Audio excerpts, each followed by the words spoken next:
Our respected and enthusiastic guest of honor and speaker, Honorable Vice Mayor Alfredo P. Valdez Jr., honored guests,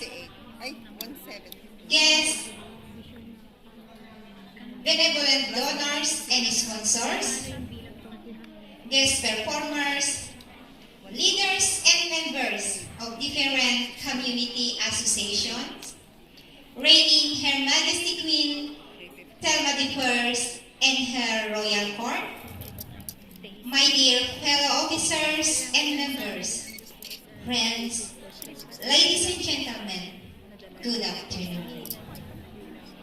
It is with distinct pleasure that I convey my sincerest and warmest gratitude to everyone. Thank you very much. Despite your busy career, here you are, sharing your most precious time with us and effort for the success of this momentous occasion.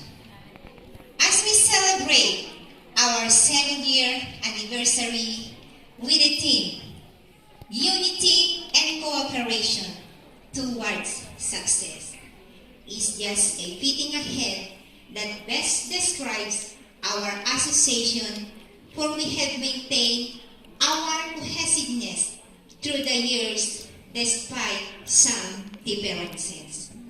Truly, we give the word unity in its meaning, in its truest sense.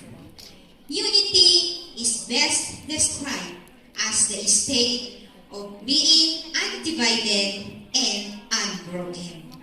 This is the foundation of all forms of organization whose members come together for a common purpose or goal.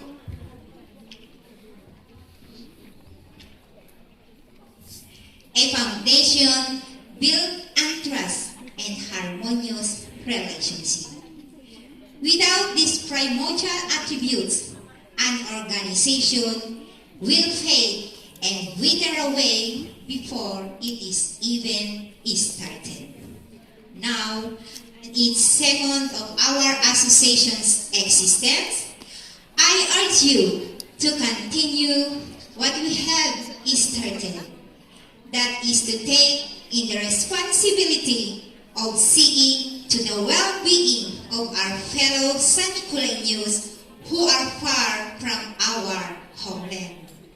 May we find comfort in each other's company, and that we will more valiantly forward to face any adversities that may come our way.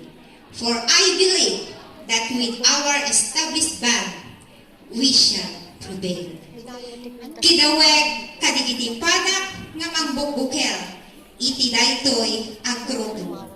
Nga da kayo, iti kaduwag, nga mangtapaya, wenno mangimet, iti intayo, dinamili nga banga. Babaen, ti pinangipaay, iti respeto, iti maysa ken maysa, ken tayo, panagkaykaysa. Nga tay pagsasao, awan ti parikot, aditay manisod. Awan ti anungen, aditay awan harapaap, aditay maragpa. No laketi, itay agtitimpuyog, agkikinnamayet, ken agsisin na ranay.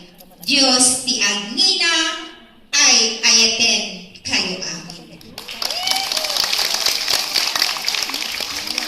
Thank you so much, Madam Nerissa, the energetic and young President. Iso na ako, tika ubinglan nga President.